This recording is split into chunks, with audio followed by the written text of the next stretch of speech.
آج 10 محرم الحرام کا دن ہے جسے یوم عاشور کے نام سے جانا جاتا ہے، اور جہاں اس دن کو دیگر انبیاء اکرام علیہم الصلاۃ والسلام سے نسبتیں حاصل ہیں، وہیں بالخصوص اس دن کو پیارے آقا صلی اللہ علیہ وآلہ وسلم کے لاڈلے نواسے امام علی مقام امام حسین رضی اللہ تعالی عنہ کی شہادت سے بھی نسبت حاصل ہے۔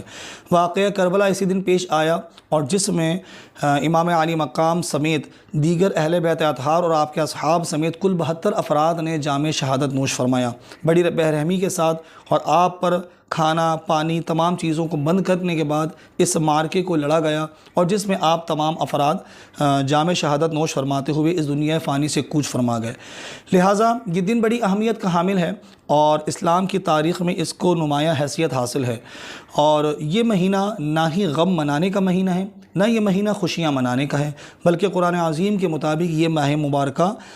یہ احترام کا مہینہ ہے۔ چنانچہ عالم اسلام اسے بڑی عقیدت اور احترام کے ساتھ مناتے ہیں، اور منانا بھی چاہیے۔ لہٰذا اس دن کچھ اعمال بڑے خصوصی طور پہ کیے جاتے ہیں، جن میں سے ایک عمل یہ ہے کہ کسی بھی یتیم کے سر پر شفقت سے ہاتھ پھیرنا چاہیے۔ اس دن کسی بھی بیماری میں مبتلا شخص کو چاہیے کہ وہ غسل کرے، اور اس نیت کے ساتھ کرے کہ آج کے دن غسل کرنے کے سبب مجھے شفا حاصل ہوگی، تو انشاءاللہ جسمانی اور روحانی بیماریوں سے اسے چھٹکارا حاصل ہوگا۔ پھر اسی طرح اسی دن کسی مریض کی عیادت بھی کرنی چاہیے، اور یوم عاشور کو بالخصوص اپنے اہل خانہ پر بڑی وسعت کرنی چاہیے۔ کھانے پینے کے معاملات میں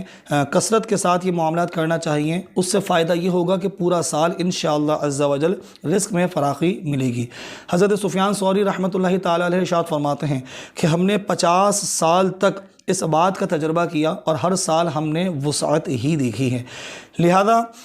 ایک تو یہ معاملات کچھ اعمال ہیں جو میں نے آپ کے سامنے ذکر کیے، بقیہ اس کے علاوہ ایک پیغام یہ ہے کہ امام علی مقام کی شہادت اور واقعہ کربلا سے ہمیں یہ درس اور سبق حاصل ہوتا ہے کہ چاہے دنیا کی بڑی سے بڑی طاقت اگر باطل یزیدیت ہمارے سامنے آ جائے، تو ہمیں وہاں بھی اپنے کردار کو خراب نہیں کرنا، بلکہ اسلام پر ڈٹے رہنا ہے۔ اپنا تن من دھن سب کچھ اسلام کے احکامات کے لیے، اسلام کے لیے لٹا دینا ہے، کہ بقول ادیب رائے پوری صاحب کے کہ جتنے سوال عشق نے آل رسول سے کیے، ایک سے بڑھ کے ایک دیا سب نے جواب ریت پر، اور آل نبی کا کام تھا آل نبی ہی کر گئے، کوئی نہ لکھ سکا ادیب ایسی کتاب ریت پر۔ لہذا اللہ تبارک و تعالیٰ کی بارگاہ میں دعا ہے کہ اللہ تبارک و تعالیٰ امام علی مقام کے صدقے طفیل ہمارے ایمان کی حفاظت فرمائے، اور ہمیں اہل بیت اطہار کے اور دین کے نقش قدم پر چلتے ہوئے ہمیشہ حق پر ڈٹے رہنے کی توفیق مرحمت فرمائے، اور ہمیشہ